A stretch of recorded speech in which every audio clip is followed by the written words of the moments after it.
This is tutorial 7b, and it's attached, as it were, to the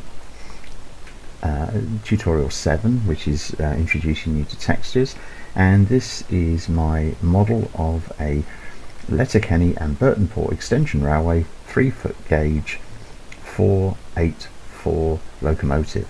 And in my last tutorial, number 15, I went through this and mentioned about the attachment points, where you attach the bogies and where you attach smoke tail trains to produce smoke at particular points, and also the front and back of the locomotive and where the crew is attached. So this is the core element onto which other meshes are attached, other dependencies are attached, and that creates the whole locomotive. But I want to talk about textures a little bit more, and to explain a little bit more clearly perhaps just how these how I've used these textures. And I've used this rather old model now. It's about, well, it's coming up to about 10 years old, something like that, 8-10 years old. So it's one of my early ones, because I just really wanted to make this one. And there are a number of things in the meshes that I would do differently now, but this is about textures. So let's have a look at some of these textures, and here they all are, top right, in our material navigator. And what I'm going to do this time is I'm going to turn on maps, which I don't normally have turned on, but I'm going to turn those on. Now this is the name of the texture, buffer, and this is the map, that is the TGA file, which makes this. So this isn't actually the texture itself, that's like an envelope which encloses this particular image, which is a TGA graphics file. So if I look into buffer just by double clicking on it, and here's the material editor, that would be this button here, or this button here, it's repeated, and this is the overall material called buffer, and it can be made up of one or more graphics files, like a photograph or something you've created in Paint Shop Pro or Photoshop or whatever, Microsoft Paint even. And normally the only one that we want here is the diffuse color, because that's the basic color, that's the basic image that we're going to load. And there's no more to it than that. That just gives you the basic. It's a fairly flat result on the model. There are more complex graphics files, TGA files and beyond, used on some of the very latest of the locomotives in the very latest version of Trainz. But to get you up and running, just go with the flow and go with a very basic image files in order to get you going. And all these others you don't have to worry about, unless you're trying to do something a little bit clever, in which case the only other ones that I've ever used is glossiness, shininess, and opacity.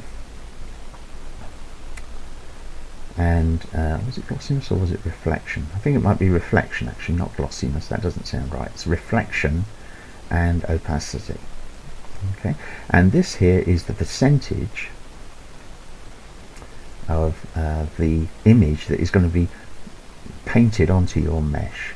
So obviously you don't want it to be less than 100% if it's this type of image, but perhaps when you have opacity, that is the amount of it that is showing through, you might want to change that, and I'll explain what I mean by that in a minute. And reflection, similarly, if you had a file here which provided the reflection image for this, so in other words, we're making the material by merging together or stacking together two images, that is buffer TGA and then a reflection file, which there isn't in this one, but I'll come to that.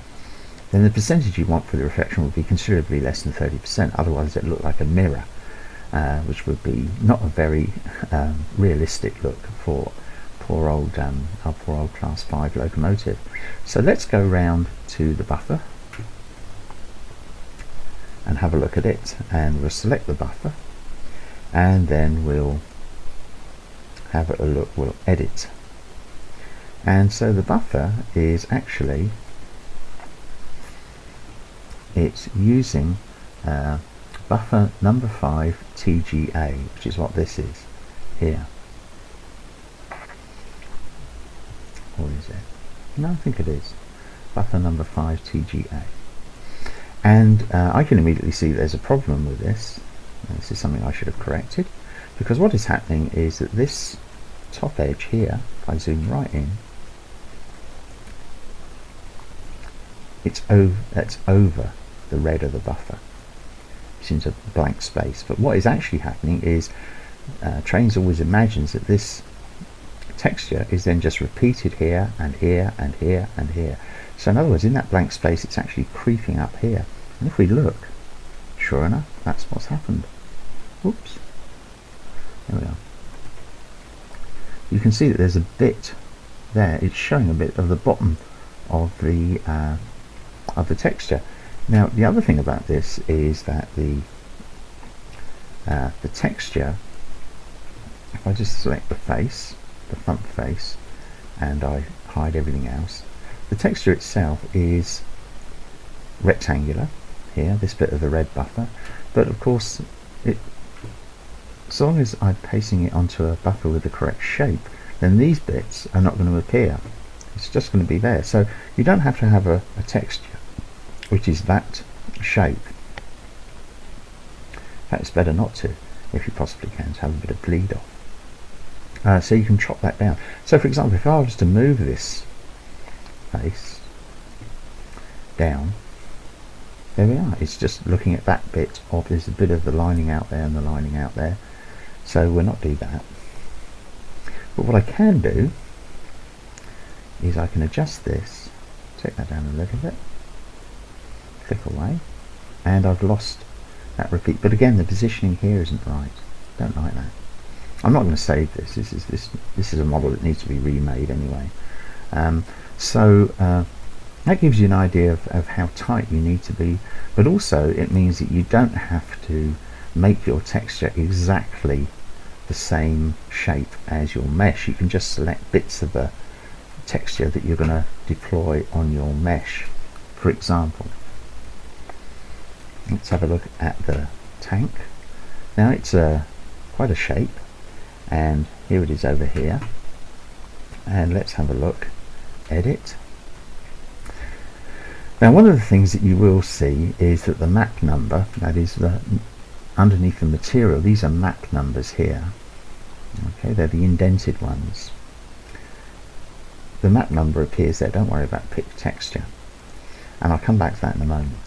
But here you can see how I've just laid that face of the mesh. So if we select the face, here it is, and I delete everything else, or hide it, not delete, hide everything else, you can see that this is a rectangular texture with the detail in the correct position, and I've just laid that face on top of it, and it's just cropped out everything else it doesn't want, doesn't need. I've positioned it so that it just fits correctly there. And positioning on the texture can be a bit fiddly, but it's what you do the modeling for, to get it looking right.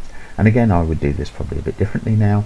I suspect that what I would do is to reduce this texture completely in half, and I would have that bit there as a square, small square texture, but probably at a higher resolution, and the same there, and I would put a plane along the side of the tank mesh right up next to it, and simply texture the plane, texture all this, just the plain green, and add a plane with a line of rivets on it. I'm not a rivet counter, but they are pretty prominent. And then a plane with that piece on, and a plane with that piece on there. And that would mean I would save all of that amount of the size of the texture, which means there'd be two smaller textures, which would reduce the overall size of the model, which would reduce the overall hit on your graphics card and your CPU. Okay. So that just gives you an example there. If I close that, and now we look for a mesh which has got more than one map, and let's have a look at that one. Form block. It's down here, isn't it? Yeah. What's that one? What's the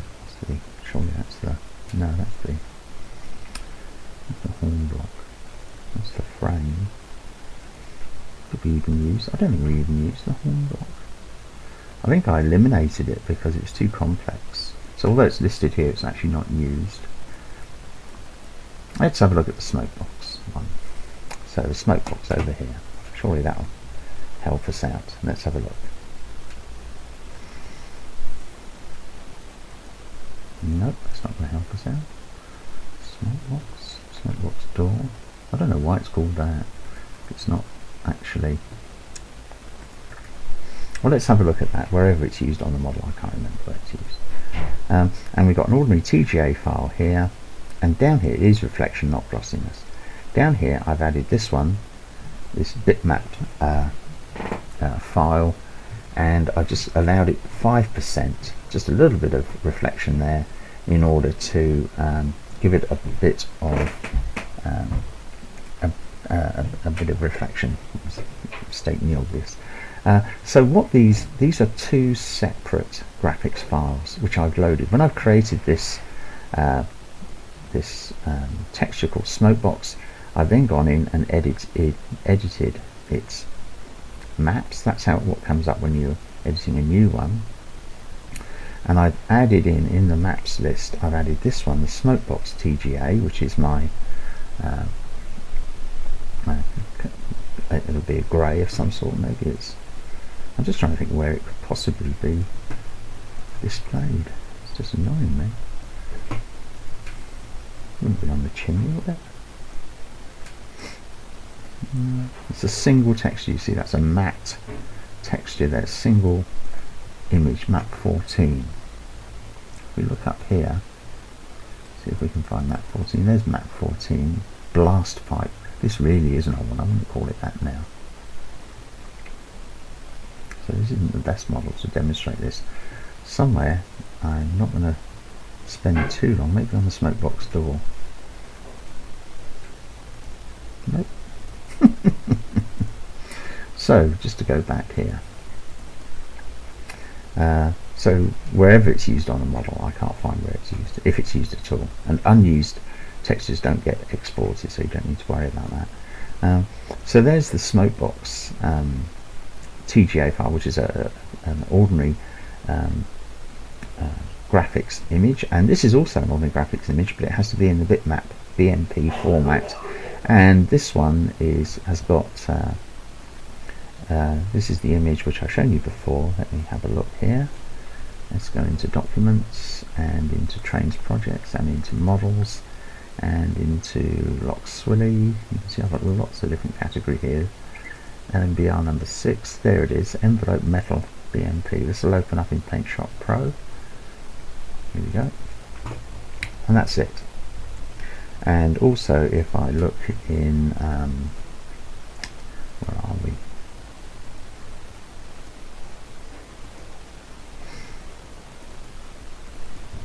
And if what was the other one that I was looking at? The other colour, Smokebox. Now if I have a look at Smokebox, show me all the files in there. Number 6 body Smokebox. There it is. There's the TGA file. Open. I know where it is now. Okay, so those are the two textures which together make up the material called Smokebox, and I think I eliminated that.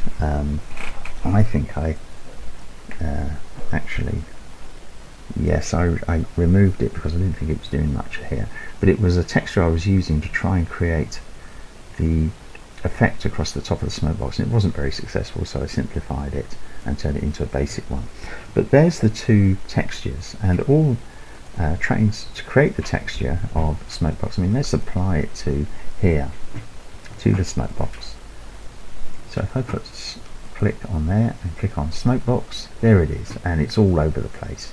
So I'm not going to worry about editing that and getting because editing or loading up a texture on a cylinder is a real fun and games. But let's have a look in Edit,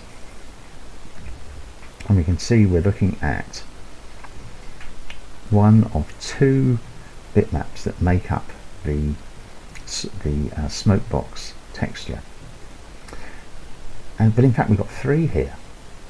Now what these three are: map number 14, is my usual frames texture. So that's up here. There's frames. There it is. It's this one. Okay. And it's using frames 2. If I look at that, it's frames 2 TGA is what's being used there. But it's been numbered map number 14, so that map number there is reflected here.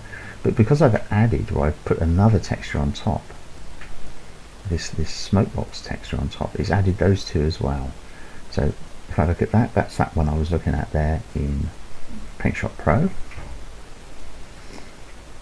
Okay, and this is clearly wrong. This needs to be completely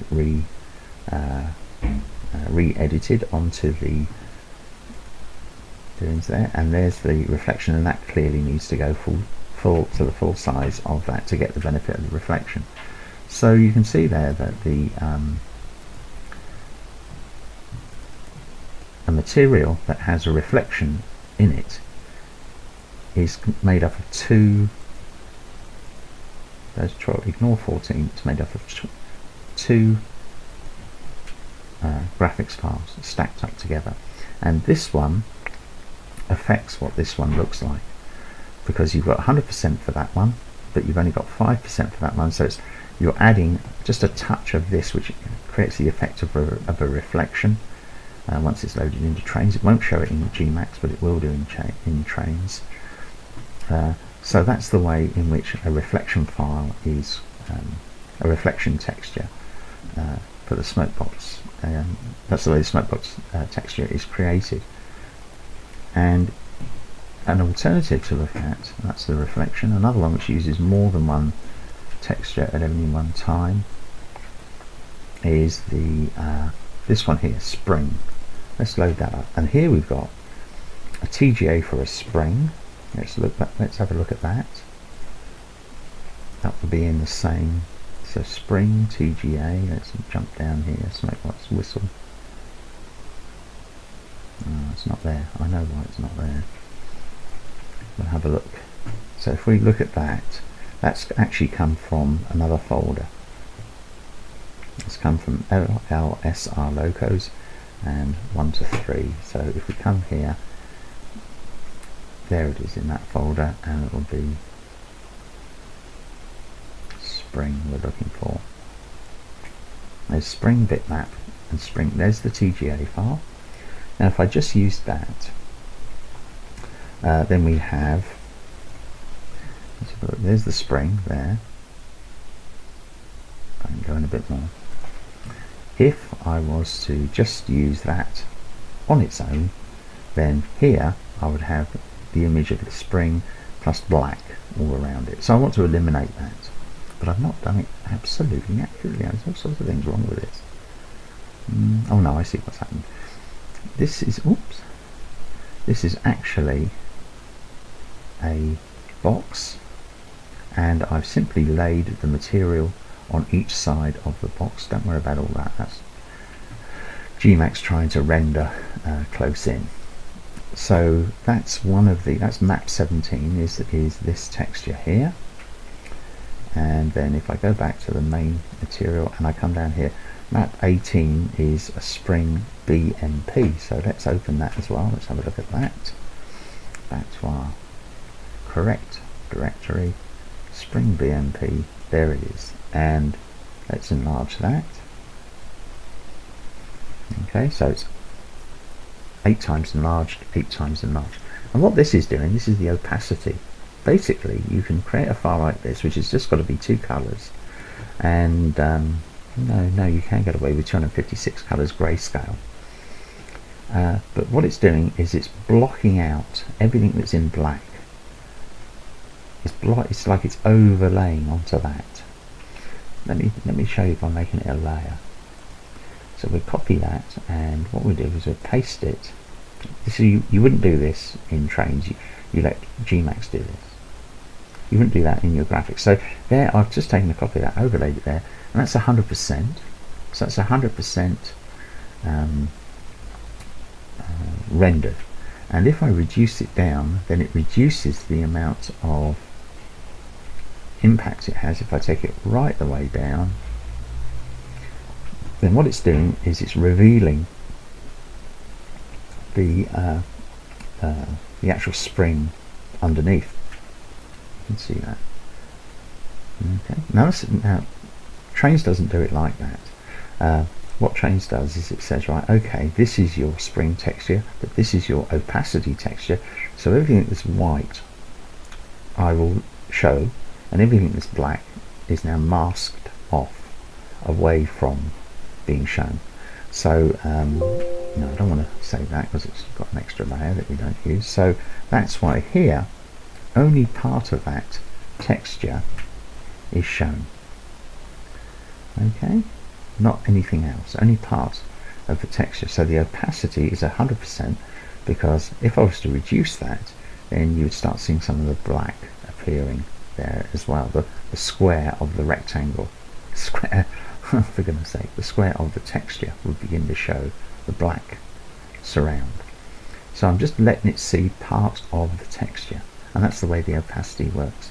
And by putting that there, and you could also add in some reflection if you wanted that spring to be shiny, but I tend to think that they were always pretty dull and on the safety valve, so that would leave it at that. So I hope that's explains something about textures. The thing is not to get caught up with all these maps, because that's why I tend to use it like this. Once I've created the texture, and that's basically what you're doing here, you're creating a texture of the spring, and the spring comprises these two maps put together, the image of the spring and then the opacity map, which is going to obscure part of this when it's displayed, so that the actual overall material called spring is just that image there, those bits of the spring showing out pretty clearly. So that's how I do those maps, and I hope it's made it a bit clearer. And if you have any questions or more questions about the textures, please let me know, and I'll aim to do another tutorial and go on and on with these textures.